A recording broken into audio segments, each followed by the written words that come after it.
So, let me guess, doesn't it always start in the same way? It's the night before. You set your alarm for 7 a.m. You feel motivated. Tomorrow, I'm gonna change. You tell yourself, I'm gonna work out. I'm gonna eat clean. I'm finally gonna start that side project. The alarm rings. You hit snooze once, twice, 3 times. Now it's 9. You get up annoyed. You grab your phone, you scroll a bit, and then the guilt kicks in. I've already messed up the morning. Might as well restart tomorrow. You don't go to the gym. You don't start the project. Not because you don't care, but because if it's not the perfect start, you'd rather not start at all. What I just described, it's not laziness. It's not a lack of discipline. It's called perfectionism. And no, it doesn't just mean you like things done really well. Perfectionism is the belief that anything less than perfect means you're not enough. In psychology, it's not seen as ambition. It's seen as a shield, a way to protect yourself from pain, shame, or the fear of being unworthy. And the truth is, this isn't random. It usually comes from somewhere. Maybe when you were a kid, success got you love, praise, attention, approval. But mistakes? They brought silence, disappointment, or worse, shame. So your brain made a deal. If I do everything perfectly, maybe I'll be safe. Maybe I'll be accepted. But here's the thing.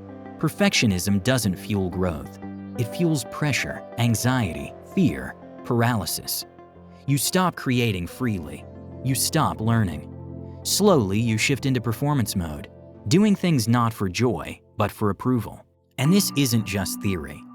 Psychologists Dr. Paul Hewitt and Dr. Gordon Flett studied perfectionism for decades and identified 3 core types.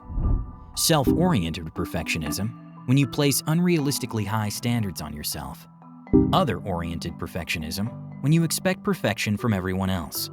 Socially prescribed perfectionism, when you believe others expect you to be perfect all the time. And even self-oriented perfectionism, the one that looks the healthiest, can turn toxic if your self-worth depends entirely on how well you perform. Wanting to grow is great, but if you can't tolerate being imperfect, it's no longer growth, it's self-rejection. Each of these types plays out differently, but they all lead to the same thing, a constant fear that imperfection means rejection. Let's take a quick trip into your brain, because the way perfectionism works neurologically might surprise you.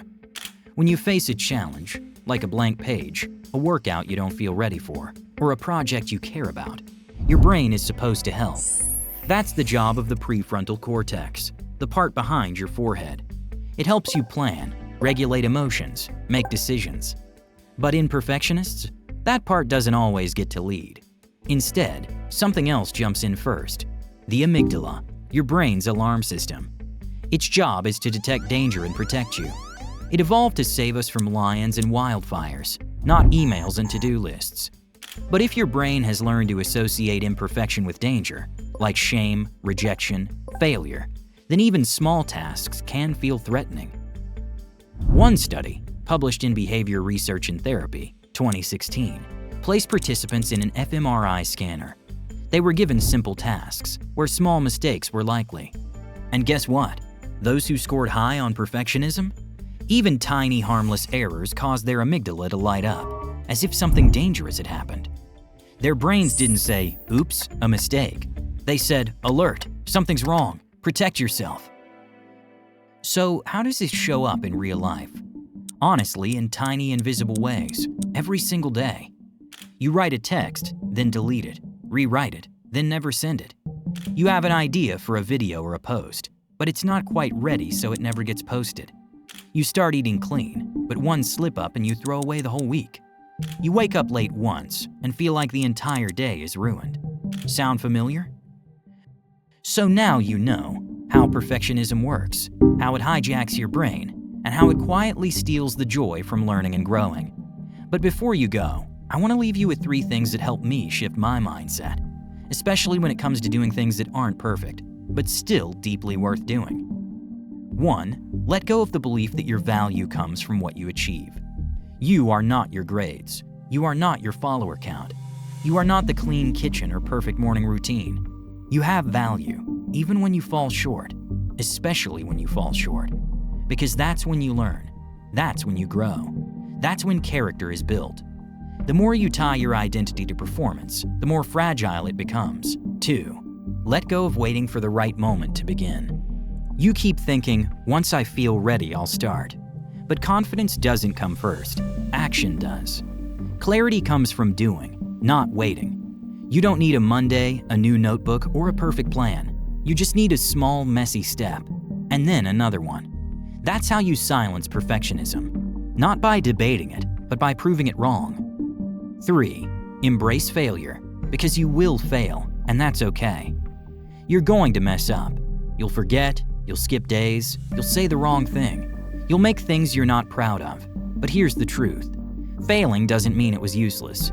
Failing doesn't mean you are a failure. It means you tried. It means you cared. It means you're in motion, not stuck, not hiding, not waiting for perfect. The perfectionist in us wants proof before progress, wants guarantees before effort. But real progress is built through feedback, not flawlessness. Failure is not the opposite of success. It's the training ground for it. So don't avoid mistakes. Expect them. Welcome them. Learn from them. Because the more you fail, the more you build the skill of getting back up. And that's the real superpower.